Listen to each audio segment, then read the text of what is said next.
오늘도 수요예배 오신 성도님들 환영하고 축복합니다. 잠언 22장 1절로 16절 말씀 함께 읽었습니다. 1절에 보시면 많은 재물보다 명예를 택할 것이요 은이나 금보다 은총을 더욱 택할 것이니라, 이렇게 말씀을 시작하죠.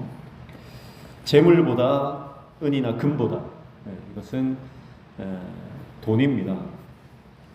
물질적 이득이죠. 그런데 이런 재물보다 우리가 선택해야 하는 것이 명예고, 그리고 은총이다, 이렇게 말씀을 하고 있습니다. 명예라고 하는 것은 다른 말로 하면 이름이에요. 이름. 그러니까 사람들이 생각하는 어떤 명성, 평판, 이런 것을 말한다고 볼 수가 있겠고요. 은총이라고 하는 것은 하나님께서 베풀어 주시는 특별한 사랑, 또 친절한 행위, 또 사람들로부터 받는 친절함, 그런 것들을 포함하는 단어입니다. 히브리어로 명예는 쉐임이고 은총은 헨입니다. 쉐임과 헨을 선택해라, 이렇게 비슷한 단어를 일부러 쓰고 있어요. 구약 성경에는 이렇게 언어 유희, 비슷한 단어들을 이렇게 많이 사용하는 것을 볼 수가 있어요. 예레미야에도 보면 우리 아침에 살펴보지만 언어 유희가 굉장히 많이 나오거든요.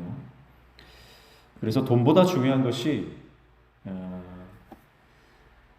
어떤 나의 명예고, 그리고 은총이다, 그렇게 말씀을 하고 있죠. 그래서 지혜자들은요, 관심사가 달라요. 이제 진짜 부자들이 있어요. 진정한 부자들은요, 돈에 집중하지 않습니다. 사람에 집중합니다. 그래서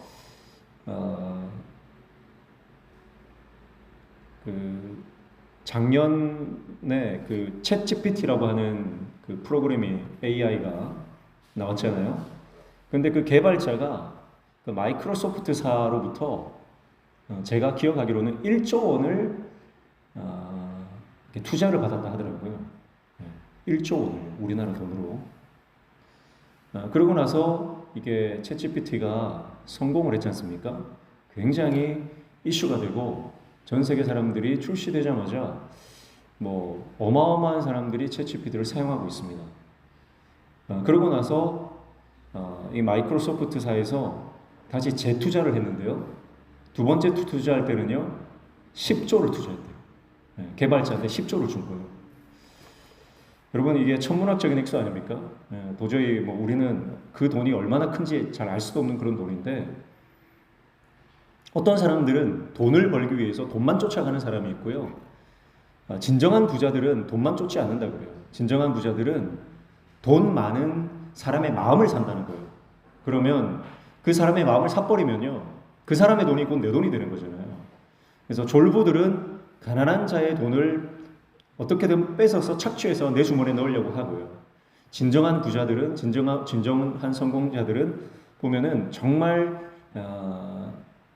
부자들의 마음을 사서 그들의 어떤 투자를 받는 그런 경우가 많다는 거죠. 성경도 어떤 그런 측면에서 이제 진정한 지혜자는 재물, 눈앞에 있는 이득을 쫓아서 살아가지 않고 더 높은 가치를 추구한다, 이렇게 말하는 거죠. 그러니까 성경이 말하는 더 높은 가치가 뭡니까? 그게 바로 영광입니다. 영광. 돈보다 더 높은 가치가 영광이래요. 그리고 그거보다 더 높은 가치는 은총이라고 볼 수가 있습니다. 그래서 1차적으로는 우리가 사람으로부터 받는 영광과 사람으로부터 받는 은총을 생각할 수 있겠지만, 더 깊은 영적인 의미로는 하나님께서 우리를 인정해 주시는 하나님의 영광과 하나님께서 우리에게 베풀어 주시는 하나님의 은총, 그것을 얻을 수 있다면 우리는 지금 내가 당장 손에 쥘 수 있는 것보다 그 하나님의 은총을 선택해야 된다, 그렇게 해석할 수 있겠어요. 세상의 논리도 사실은 마찬가지거든요. 제가 어떤 글에 보니까 한 성공한 사업가가 처음에 음향기기 사업을 시작한 거예요. 자기가 가지고 있는 종잣돈을 가지고 음향 쪽으로 이제 사업을 시작을 했는데, 사업을 하자마자 그 해에 요즘처럼요, 폭우가 쏟아진 거예요. 그래서 설치를 해주었는데 그만 폭우가 쏟아져가지고 그 음향기계가 완전히 다 물에 젖어서 망가졌다는 거죠. 일반적으로요, 천재지변 같은 경우는 보상의 책임이 없습니다. 그래서 업계 관행이 천재지변이 나면은 그거는 책임지지 않는, 손을 떼는 그런 거고, 그거는 이제 상대방 입장에서도 마찬가지죠. 이건 어쩔 수 없는 천재지변이기 때문에 뭐 인정하고 손해보고 넘어가는 거죠. 그런데 이 사람은요, 아무리 이게 천재지변이라고 해도 내 고객이기 때문에 본인이 사비를 털어서 수리를 하고 교환을 다 해줬다는 거예요. 그래서 사업을 시작하자마자 그 첫 해에 수천만 원의 손실액이 발생을 했다는 거죠. 그런데요, 그렇게 손실을 봤는데 그 다음 해에 그 입소문이 난 거예요. 그래서 사람들이 이 사람 믿을 만하다. 이 사람은 뭐 이게 천재지변으로 인해서 이렇게 기기들이 다 못 쓰게 됐음에도 불구하고 본인이 손실을 감수하면서 무상으로 수리를 해주고 교환을 해주더라. 이게 그냥 소문이 쫙 난 거죠, 업계에. 그리고 그 다음 해에요, 본인이 손해본 것보다 10배 이상의 수익을 거두어 들이게 되어서 그 사업을 하는 발판을 마련했다. 그런 글을 보았습니다. 그러니까 여러분, 진정한 부자, 정말 성공하는 사람들은요, 눈앞에 있는 그 이익을 쫓아서 살아가지 않고 더 높은 가치를 추구하면서 살아간다라고 하는 것이죠. 영적으로 우리가 어떻습니까? 영적으로 우리가 하나님 앞에서 하나님의 영광과 하나님의 은총을 구하는 인생이라면요, 지금 당장 내 눈앞에 있는 것 때문에 믿음을 포기하면 안 된다는 거죠. 지금 당장 내 눈앞에 있는 것 때문에 하나님과의 그 의리, 그것을 저버리면 안 된다라고 하는 것이죠. 그래서 사실 우리가 신앙생활하면서 헌신하는 부분들 있지 않습니까? 뭐 헌금도 마찬가지고요. 헌금할 때도 이거 내가 11조 해야 되나 말아야 되나? 11조를 하는데 뭐 세전으로 해야 되나 세후로 해야 되나?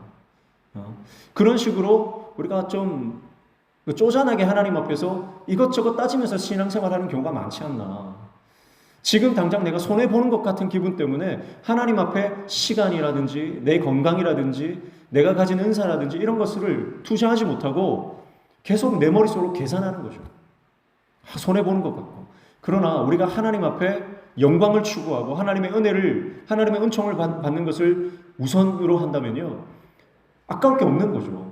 그래서 내가 하나님 앞에 마음껏 섬기고 마음껏 헌신하고 내가 이만큼밖에 못 드리는 것이 오히려 죄송한 거죠.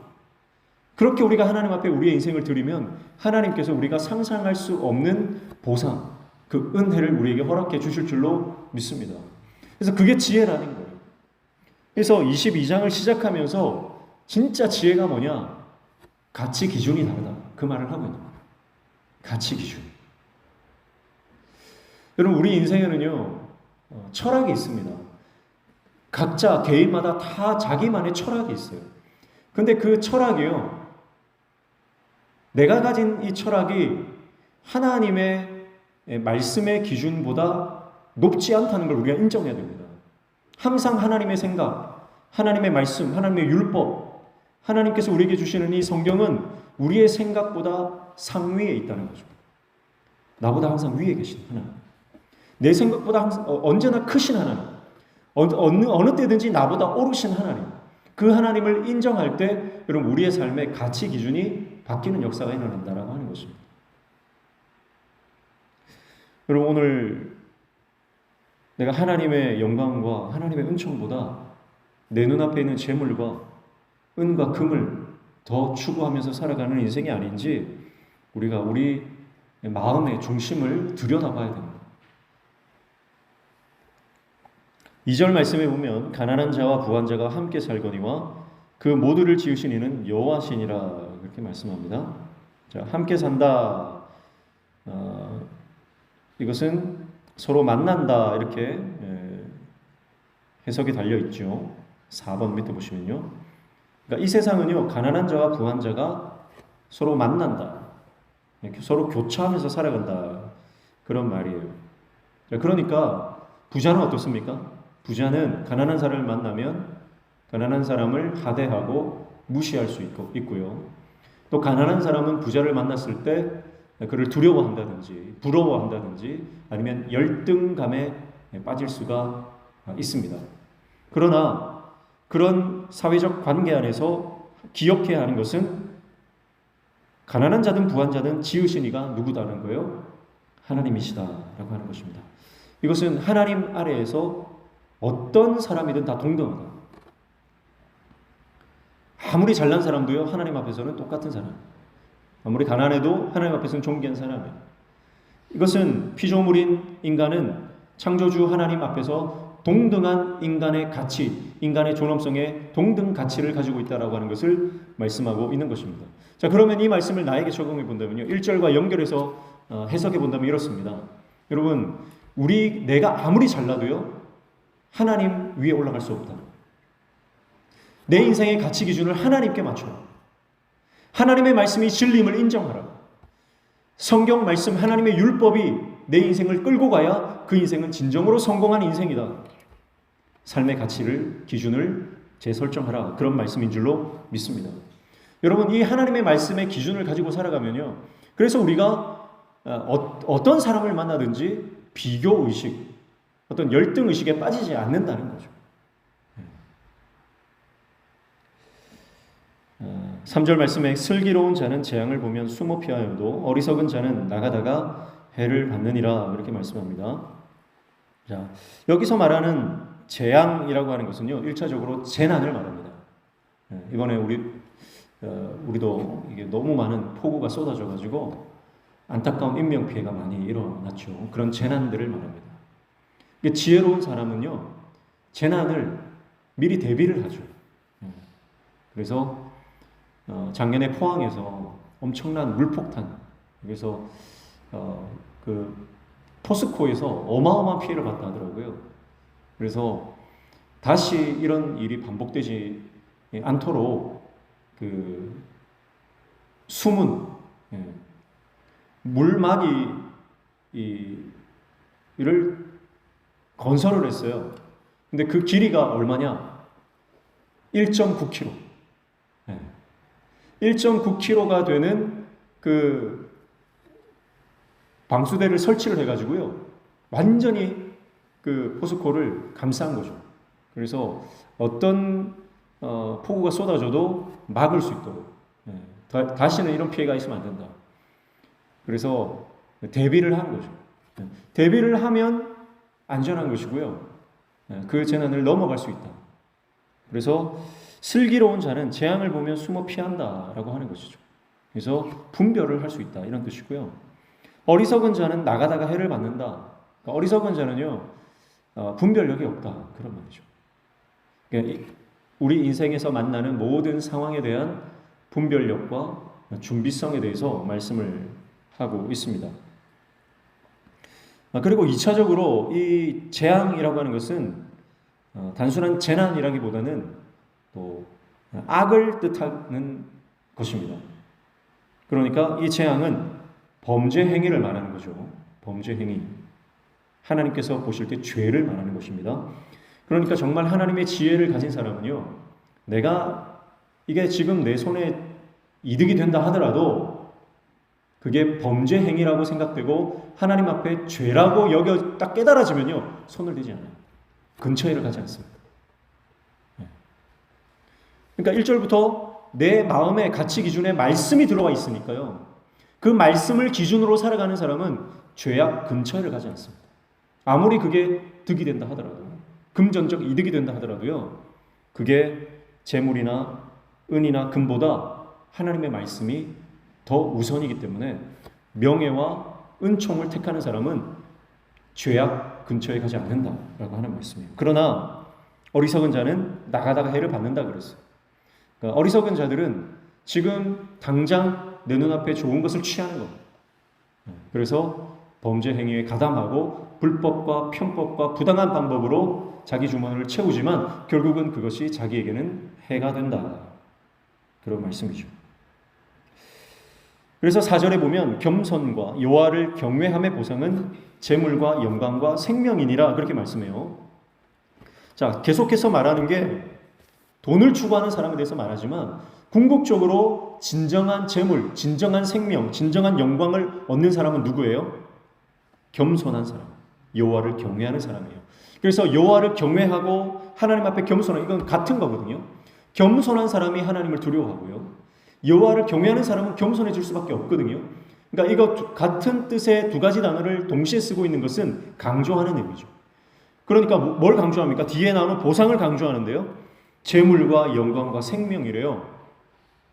그러니까 그렇게 재물을 추구했던 사람들이 진짜 재물을 얻는 게 아니라 하나님의 지혜를 추구했던 그 사람들이 진정한 재물에, 그러니까 진짜 부자가 된다. 그런 말씀이고요. 그 다음에 영광과 생명을 얻는데요. 그러니까 여기서 세 가지 보상은 생명을 중심으로 주어지는 것입니다. 그러니까 재물도 생명이 있는 재물. 그러니까 부자도 그냥 부자가, 졸부가 있고 진정한 부자, 거부가 있어요. 여러분, 오늘 저와 여러분이 하나님의 은혜로 진짜 부자 되시길 축복합니다. 돈만 많은 졸부가 되지 말고 그 돈을 아름답게 가치 있게 쓸 수 있는 사람이 진짜 부자거든요. 그게 생명이에요. 생명을 살리는 거죠. 그러니까 재물도요, 생명이 있는 재물이 있고, 영광도 마찬가지입니다. 이 영광도 생명이 있는 영광이 있고요. 그저 세상 영광이 있는 거죠. 세상적으로 뭔가 지위를 얻고 권세를 얻고 세상적으로 영광을 얻은 것 같지만 하나님 없는, 말씀 없는 예수 그리스도가 빠진 영광은 가짜 영광이거든요. 그러니까 생명이 있는 재물과 생명이 있는 영광을 얻는 자가 누구냐? 그것은 하나님 앞에 겸손히 하나님을 경외하는 자다. 하나님 앞에 온전한 예배를 드리는 예배자들만이 하나님 앞에 온전한 보상을 받는다. 이렇게 말씀하는 것입니다. 그래서 5절에 보면 패역한 자의 길에는 가시와 올무가 있거니와 영혼을 지키는 자는 이를 멀리 하느니라. 그렇게 말씀해요. 자, 비슷한 말씀을 계속 반복하는데요. 패역한 자, 패역한 자라고 하는 것은 거짓말하는 자, 또 마음속이 뒤틀린 자입니다. 말씀이 아예 이 사람은 없고요. 하나님에 대해서도 이렇게 왜곡되게 생각하고 인생에 대해서도 왜곡되게 생각하고 사람을 볼 때도 뒤틀려 있어요. 그러니까 사람을 온전한 가치로 봐주지 않고요. 그 사람을 외모로만 판단한다거나 가진 재물로만 판단한다거나 그 사람의 지위나 위치 이런 것으로만 판단하는 마음이 왜곡되고 뒤틀린 사람들인데요. 사실은 현대인들이 다 그래요. 현대인들 대부분이 마음이 패역합니다. 그래서 뒤틀려 있어요. 생각이 온전하지가 않습니다. 그래서 이런 거짓말하고 마음이 뒤틀리고 그리고 그 안에 악이 들어차 있는 사람, 사악한 자입니다. 이런 사람을 패역한 자라고 하는데요. 이 패역한 자는 길에는요, 가시와 올무가 있다는 거죠. 가시와 올무는 뭡니까? 상처와 고통과 공포와 폭력과 위협 이런 것들을 말하는 거죠. 그러니까 마음이 뒤틀린 이 사람들은요, 겉으로는 잘 나갈지는 몰라도 늘 그 마음속에 고통이 있고 마음속에 늘 말할 수 없는 어떤 그 아픔 가운데 살아갑니다. 상처 가운데 살아갑니다. 그래서 늘 두려워하고 원망하고 불평하는 것들이 마음에 가득 차 있고 그 가시로 다른 사람을 또 찌르는 겁니다. 그게 패역한 사람들의 특징이에요. 그래서 여러분, 우리 안에 진정한 안식은 예수 안에만 있는 줄로 믿습니다. 예수님 밖에서, 말씀 밖에 있으면, 하나님의 은혜가 없으면 우리 안에는 늘 가시와 올무가 꽉 들어차 있는 겁니다. 하지만 영혼을 지키는 자는 이를 멀리 한다 그랬어요. 여기서 영혼을 지키는 자는 바로 하나님의 말씀을 고수하는 자, 지혜자, 명예를 추구하고 은총을 추구하는 하나님의 은혜를 바라보며 살아가는 그 사람은 자신의 영혼을 지키게 되고 가시와 올무를 멀리하기 때문에 패역한 자의 길에서 떠났기 때문에 그는 영혼을 지키게 되는 것입니다. 그래서 6절에 마땅히 행할 길을 아이에게 가르치라. 그리하면 늙어도 그것을 떠나지 아니하리라. 이렇게 말씀합니다. 그래서 우리가 특별히 자녀들, 또 우리 제자들, 또 리더들은 우리 리더십 안에 있는 성도들, 구역원들, 모든 하나님께서 맡기신 영혼들을 하나님의 말씀으로 가르쳐야 하는데, 마땅히 행할 길이라고 하는 것은 원어적으로 보면 자기 길의 입을 대비하라는 뜻이에요. 자, 자기 길의 입이라고 하는 것은 결정을 뜻하는 단어입니다. 그러니까 자기의 길을 결정하는 것을 대비시켜줘라, 이런 말이에요. 무슨 말이냐면 우리가 자녀 양육을 할 때 뭐든지 다 해주지 말라는 거예요. 결정을 해주지 말라는 거예요. 아이들이 결정을 내릴 수 있도록 대신에 뭘 주는 거예요? 결정의 기준을 제시해 주라는 거예요.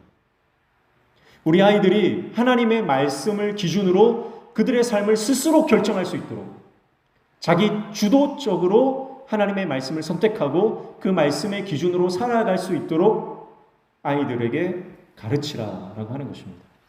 이것은 아이들뿐만 아니라 교회 학교 학생들이나 제자들이나 성도들에게도 마찬가지죠. 그러니까 세상에서도 그러잖아요. 물고기를 잡아주지 말고 낚시하는 법을 가르쳐주라 그러잖아요. 우리 자녀들에게, 우리 제자들에게 하나님의 말씀의 가치를 가르쳐줘야 된다는 거예요. 하나님의 말씀의 기준으로 살아갈 때 어떤 역사가 일어나는지를 가르쳐줘야 된다는 거죠. 그럴 때 그것을 말씀을 배운 자들은 자기 주도적으로 하나님의 말씀을 선택하고 그 길을 따라가게 된다라고 하는 것입니다. 그래서 늙어도 그것을 떠나지 아니한다 이렇게 말씀하고 있습니다. 사실 우리가 부모로서 다 사실은 좀 떠먹여주고 싶은 그런 마음들이 있거든요. 못 믿어봐서 또 뭔가 내가 보호해줘야 될 것 같은 그런 생각들이 많은데요. 근데 좀 그런 생각들을 내려놓아야 돼요.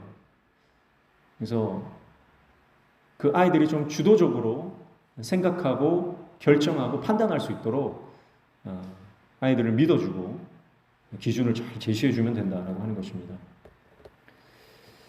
7절에 부자는 가난한 자를 주관하고 빚진 자는 체주의 종이 된다. 현실에 대한 묘사입니다. 그러니까 부자와 가난한 자의 관계, 갑과 을의 관계가 되고 채권자와 채무자도 동일하다. 그런 말씀을 하는 거죠. 그래서 주관한다라고 하는 것은 관리하고 통제하는 힘을 가진 자를 말하는 것인데요. 결국 이 세상은요, 힘 있는 자가 없는 자를 주관하는 그런 현실이다. 그렇게 현실을 묘사하고 있습니다. 그렇지만 아무리 힘이 있다고 자기 힘을 마음대로 그렇게 갑질을 하면 어떻게 됩니까? 8절 보십시오. 악을 뿌리는 자는 재앙을 거두리니 그 분노의 기세가 쇠하리라. 그렇게 말씀하죠. 결국은 악은 재앙으로 귀결된다. 그렇게 말씀합니다. 아무리 힘이 있어도요, 그 힘을 선한 데 쓰지 않고 악하게 쓰면 하나님의 심판, 하나님의 재앙이 임하게 되는 것입니다. 그의 분노의 기세는요, 결국 쇠하여 버리고 말 것이다. 그렇게 말하죠. 반면에 악이 아니라 선하게 살아가는 사람, 9절입니다. 선한 눈을 가진 자는 복을 받으리니 이는 양식을 가난한 자에게 주민이라. 그렇게 말씀했어요. 자, 보십시오. 선한 눈을 가진 자, 선한 눈이라고 하는 것은 선하다, 좋다, 토부예요. 토부 아인, 하나님 보시기에 좋았더라 할 때 그 토부, 하나님이 인정하시는 가치 기준을 가진 사람이죠. 그 사람은요 어떻게 삽니까? 인생을 양식을 가난한 자에게 나눠준대요. 계속해서 말했던 재물로 시작해서 진짜 부자가 누구냐, 그 말씀을 계속 이어가면서 진짜 부자는 내가 가진 것을 남에게 나눠주고 베풀고 그렇게 섬기며 살아가는 인생이다. 그런 인생을 하나님께서는 선하게 여기시고 그에게 복을 내리신다. 그렇게 말씀하고 있습니다. 사랑하는 성도 여러분, 오늘 잠언은요, 오늘 잠언 22장은 우리가 가진 재물을 어떻게 쓸 것인가, 내가 이 재물을 어떤 기준과 가치를 가지고 이 재물을 바라보고 또 이 재물을 내가 어디에 쓸 것인가 하는 것을 강조하고 있습니다. 여러분, 부자도 있고 가난한 사람도 있어요. 근데 그 기준은요, 세상의 기준과 좀 달라요. 하나님이 보실 때 부자는요, 선한 눈을 가진 자입니다. 그래서 그 하나님의 시각을 가지고 하나님의 영안을, 하나님이 주신 영안을 열어서 내가 가진 것 작은 것이지만 그러나 나누고 베풀고 섬기고 하나님의 나라를 위해서 투자할 수 있으면 그 사람은 부자예요.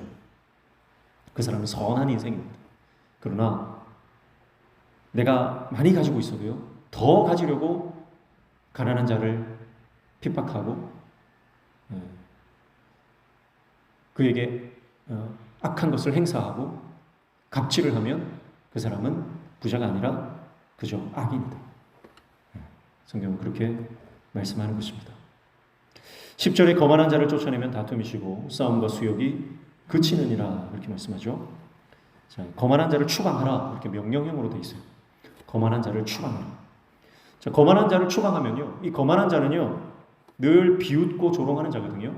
원어적으로 보면 다른 사람이 어떤 의견을 내면 깎아내려요. 무조건 깎아내려요. 반대를 위해서 반대하는 사람이 있어요. 교회 안에서도요 무슨 일이든 반대하는 사람이 있어요. 돌이켜보면 예전에는 자기가 주장했던 건데 이제는 조금 상황이 바뀌어서 다른 사람들이 이런 거 했으면 좋겠다 하면 그 사람이 반대해요. 그런 사람이 한 명씩 꼭 있어요. 반대를 위한 반대. 정치인들이 꼭 그렇잖아요. 정치인들은 몇 년 전에 자기들이 하던 거 이제 다른 당이 하면 그거 막 반대해요. 자기들이 하던 건데 왜 그런지 모르겠어요. 왜 그런지 모른다고 하는 건 아니고 다 이제 반대를 위한 반대니까. 여러분, 우리가 정치에 매몰되면 안 됩니다. 교회 안에서 정치하면 절대 안 됩니다. 교회 안에서 정치하지 않길 축복합니다. 교회 안에서는 절대 정치하시면 안 됩니다. 우리가 교회 안에서 해야 되는 것은 사랑입니다. 섬김입니다. 자기 부인입니다. 정치의 목적은 뭐예요? 정당의 목적은 정당의 이익을 위함이에요. 정당의 이익이 된다면 무슨 짓이든 다 하는 거죠. 거짓말도 서슴지 않고. 그러나 우리는 하나님의 영광을 위하는 거지 내 편, 네 편 가르는 게 아닙니다. 그렇기 때문에 교회 안에서는 절대 정치가 들어오면 안 되고 뭐 그리스도인들이 정치하면 안 되냐 그런 의미가 아닙니다. 교회 안에서 하지 말라는 거예요. 교회 밖에서는 뭐 이 당에 이런 당 저런 당 활동할 수도 있는 거예요. 좋은 그리스도인이 좋은 정치인이 되는 것은 필요한 것입니다.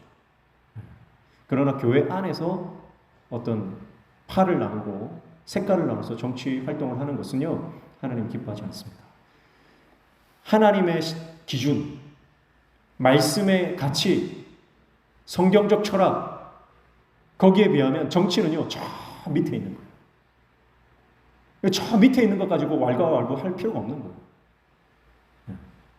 우리는 보다 높은 가치, 보다 신령한 가치를 위해서 살아가는 존재이기 때문에 하나님께서 우리에게 말씀하시면 사실은 내 생각과 달라도 우리는 순종해야 되거든요.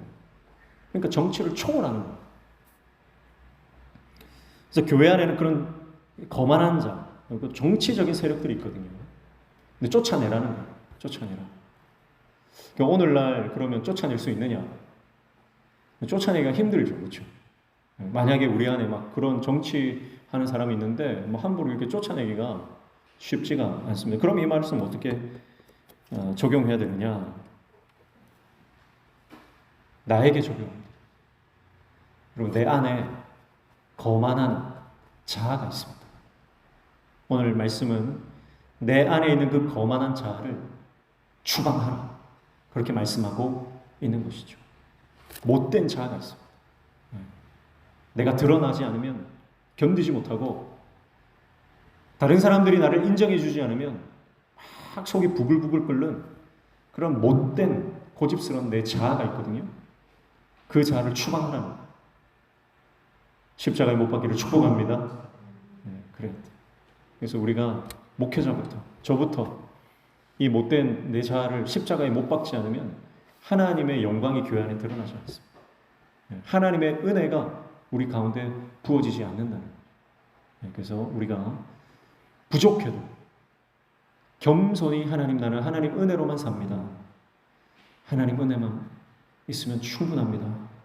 그렇게 하나님을 두려워하고 경외하며 예배하는 자, 그 모임 가운데 하나님은 놀라운 은총을 허락해 주시고 그리고 하나님의 영광을 우리 가운데 허락해 주실 줄로 믿습니다.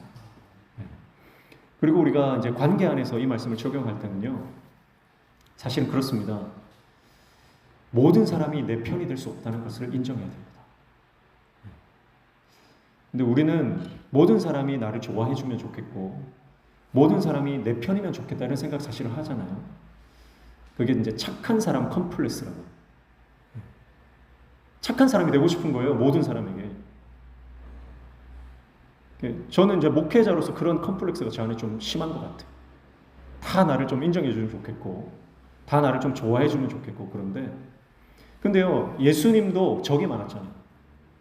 예수님 곁에는요, 예수님을 따르고 좋아하는 사람도 많았지만 예수님을 죽이려고 하는 예수님의 적들도 굉장히 많았거든요. 근데 예수님은 그 사람들을 친구로 만들려고 하지 않았어요. 적은 그대로 내버려둬요. 그러니까 여러분, 누군가 나를 막 이유 없이 싫어할 경우가 있거든요. 아무런 이유가 없어요. 내가 그 사람한테 잘못한 게 아무리 생각해도 잘못한 게 없는 것 같은데 그저 나를 싫어하는 사람이 있을 수 있습니다. 근데요, 그때 그 사람을 억지로 내 편으로 만들려고 하는 시도는 사실은 내려놓는 게 좋습니다. 그 사람이 나를 싫어하면 싫어하는 대로 놔두십시오. 한 사람이 나를 좋아하면 한 사람이 나를 싫어하는. 예수님도 그랬다는 거죠. 그래서 나를 싫어하는 사람을 그저 위해서 기도해 주십니다. 기도해 주시고 영적으로는 어떻게 해석하느냐? 하나님이 아직 나에게 다루어지지 않은 부분이 있어서 저 사람을 나에게 붙여주셨구나. 그래서 그 사람을 통해서 나를 더 성장시키기 위해서, 내 성품을 더 다듬으시기 위해서 저 사람을 나한테 붙여주셨구나. 그렇게 우리가 영적으로 잘 받아들이고 그 시간들을 잘 지혜롭게 이겨나가시기를 축복합니다. 그래서 이제 그 사람과 내가 이제 그 인간적으로 다투는 것을 사단이 원하는 거예요.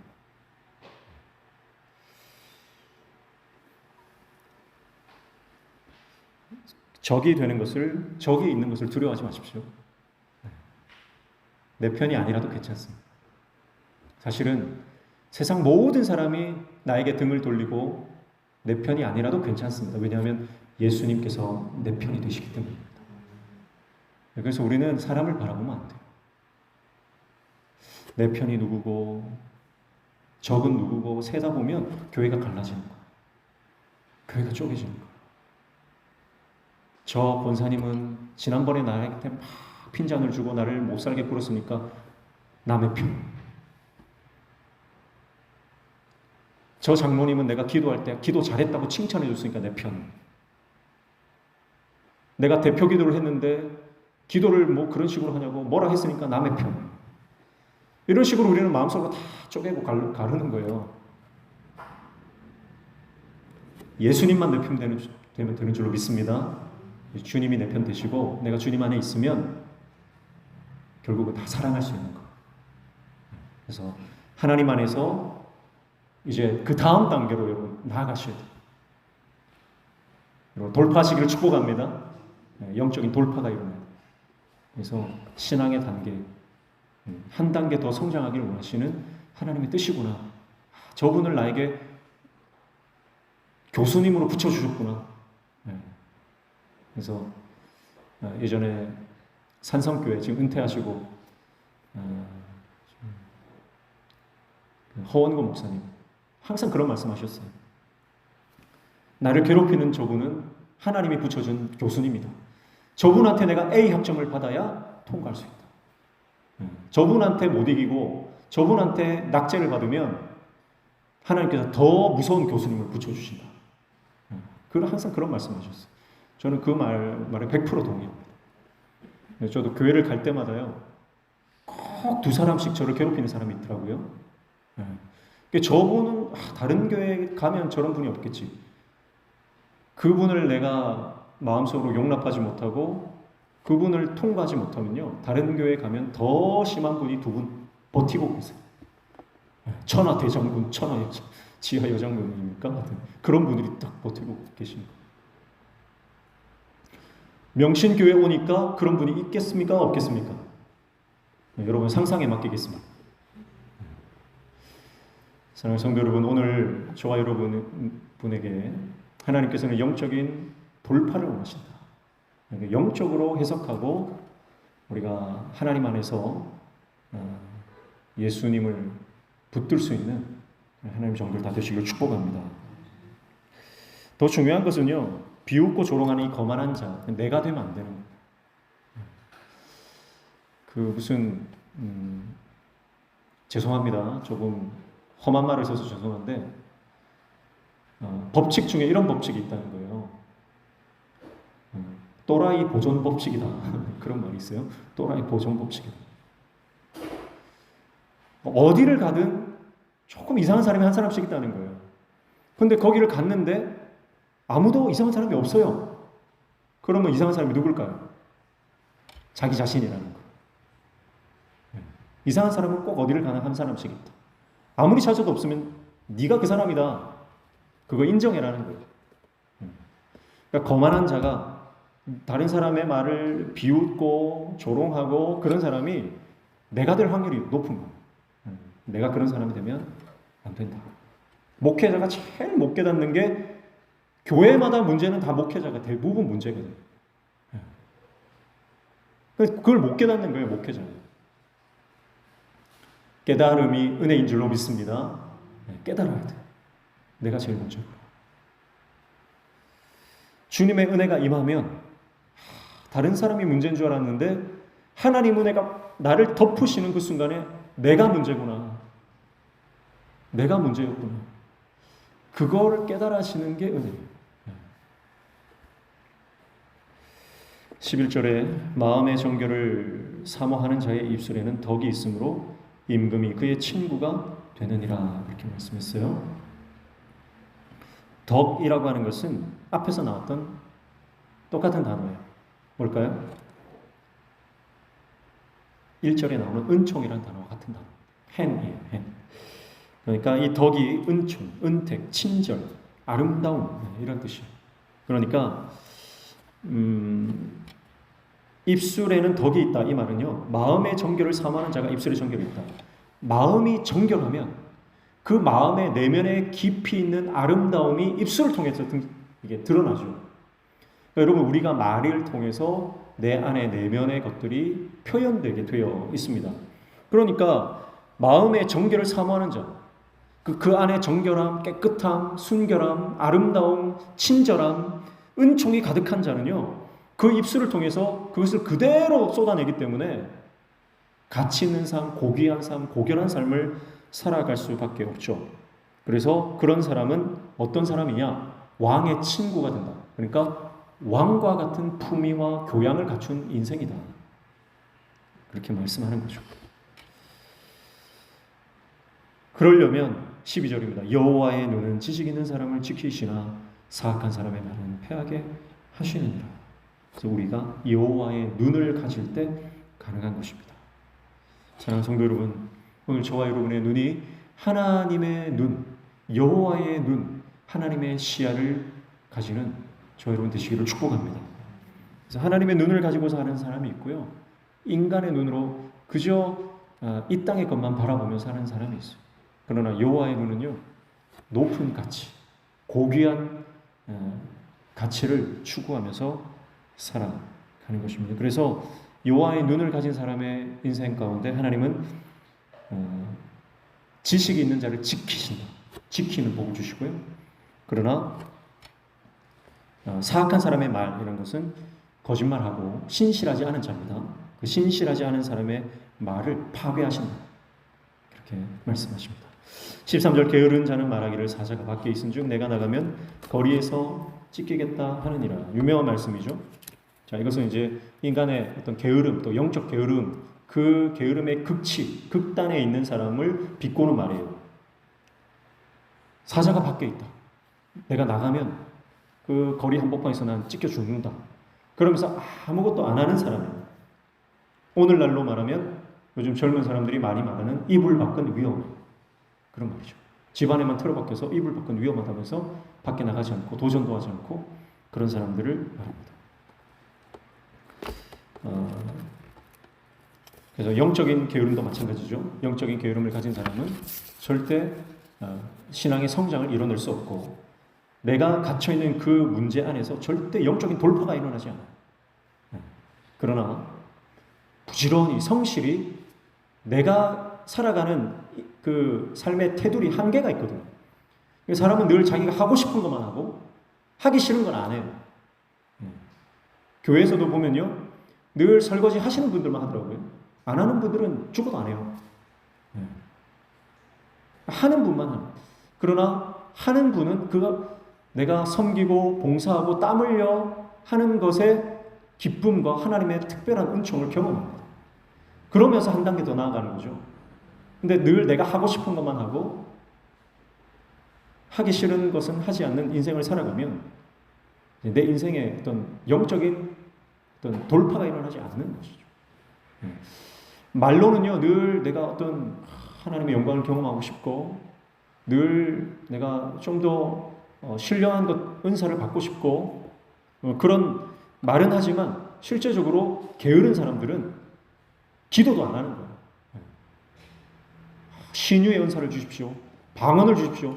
여러분, 방언은 어떻게 해봤습니까? 방언은 어떻게 해봤습니까? 기도해봤습니다.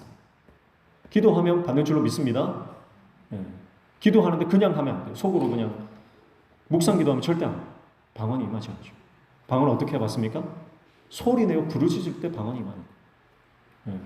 100%는 아니지만 제가 봤을 때는 99.9%는 소리 내어 간절히 부르짖어 기도할 때 방언의 은사가 임하는 거죠.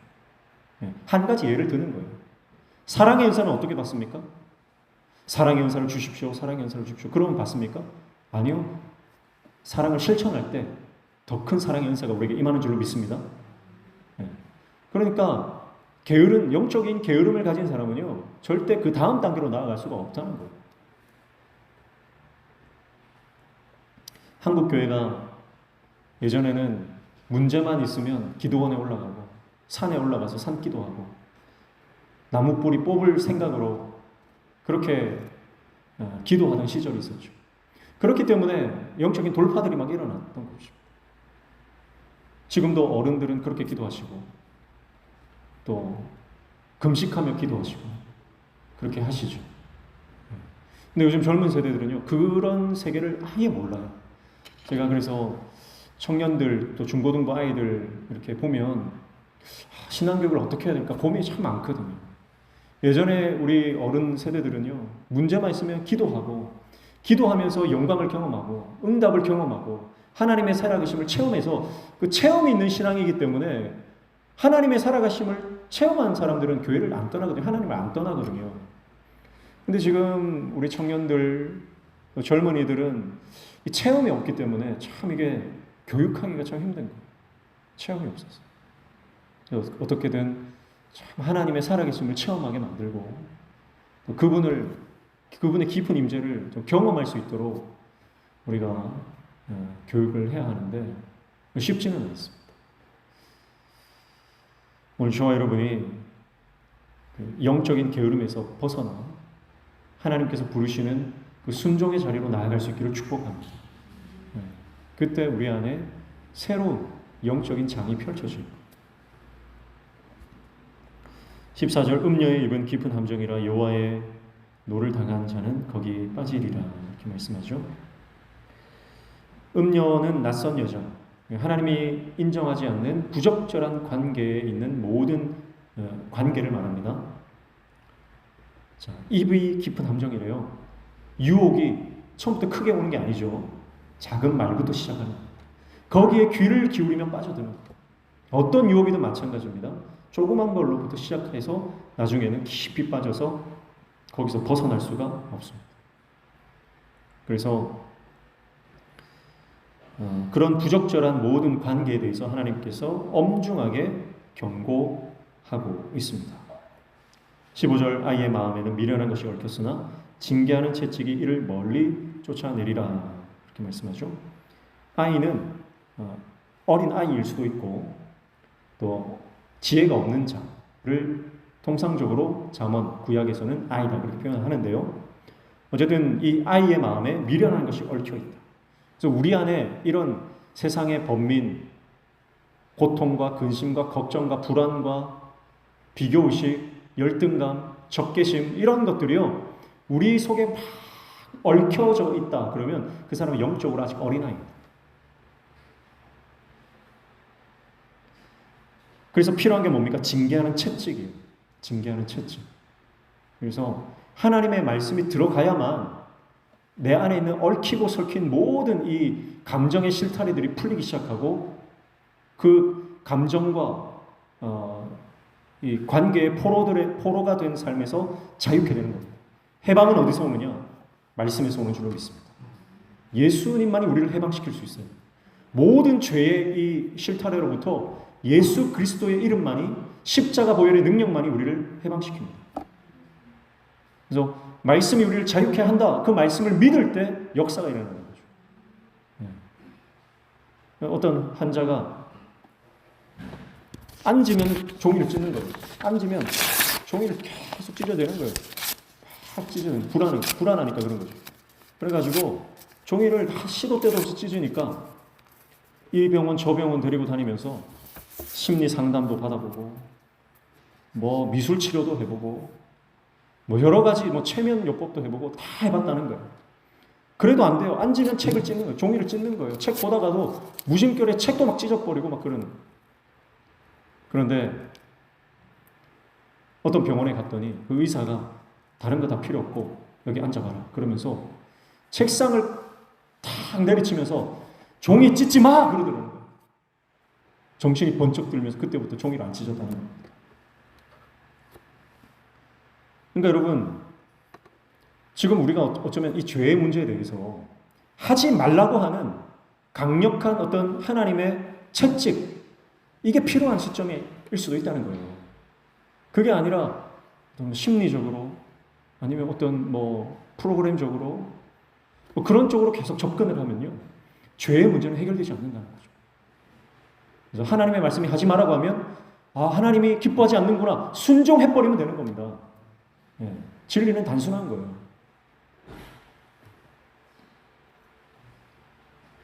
그래서 이 말씀을 저와 여러분의 개인의 심령 가운데 적용하시기를 축복합니다.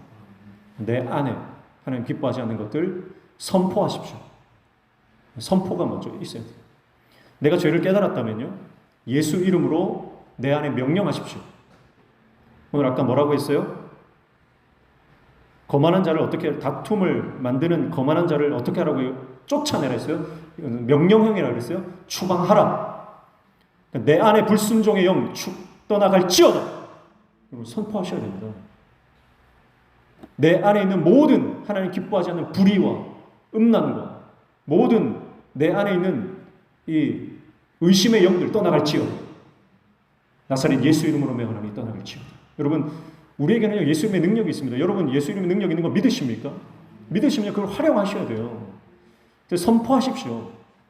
계속 영으로 선포하시면요, 악한 영이 떠나가는 역사가 일어날 줄로 믿습니다. 우리 가정에도 마찬가지고, 우리 가정의 모든 우리의 삶을 피폐하게 만들고 가난하게 만들고 영적으로 절망하게 만드는 모든 그 감정을 휘둘르게 하는 그 악한 영들 떠나갈지어다. 선포하시고, 교회를 향해서도 선포하시고, 분열의 영들 떠나갈지어다. 여러분, 떠나가라고 여러분 선포하실 때 역사가 일어나게 될 줄로 믿습니다. 선포하라는 거예요. 징계하는 채찍이 이를 멀리 쫓아냅니다. 하나님의 말씀이, 강력한 이 징계하시는 말씀이 임할 때 모든 악한 영들이 떠나갈 줄로 믿습니다. 16절에 이익을 얻으려고 가난한 자를 학대하는 자와 부자에게 주는 자는 가난하여질 뿐이니라, 이렇게 말씀하죠. 그래서 이거 제가 원고를 좀 찢어버려가지고, 자기 이익을 확장하려고 가난한 자를 학대하는 자, 또 부자에게 주는 자는 반드시 궁핍해진다 그랬어요.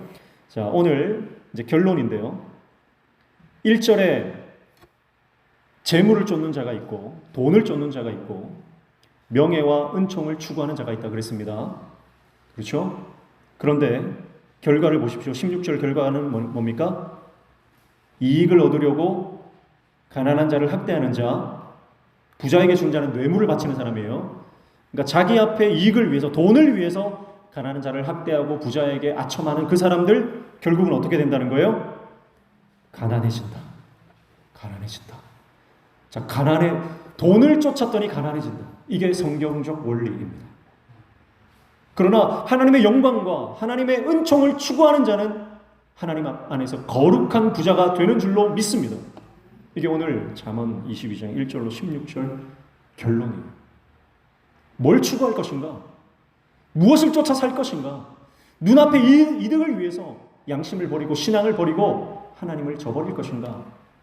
아니면 더 높은 가치와 더 높은 하나님의 영적 이 가치를 위해서 나를 드리고 헌신하고 그것을 쫓아 살아갈 것인가 선택하라는 것입니다. 그래서 가난이라고 하는 것은요, 가장 큰 징벌 중에 하나인데요. 지금 돈을 쫓는 사람들이 제일 두려워하는 게 뭘까요? 돈밖에 모르는 사람들이 제일 두려워하는 건 돈 잃는 거죠.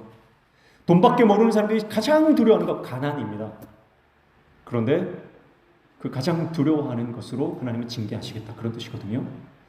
그러니까 여러분이 만약에 하나님 말고 다른 것을 가장 추구하는 게 있으면요, 하나님 그거 딱 건드세요.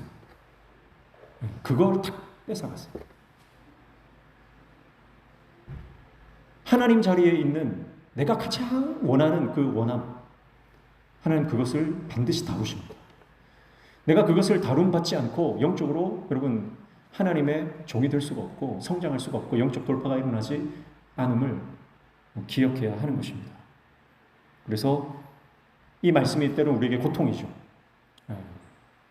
어쩌면 내가 정말 제일 소중하게 여긴 것 내려놓으라는 말씀이기 때문에 어쩌면 고통이에요. 그러나 말씀으로 산다는 것은 때로는 고통이고 때로는 자기 부정의 그 고된 인고의 시간입니다. 때로는 아프고 그 통증이 너무 깊어서 참 힘든 시간들을 우리가 보낼 수밖에 없는 것, 그것이 어쩌면 말씀대로 살아가는 자기 부인의 삶, 십자가를 지는 삶일 수 있습니다. 그러나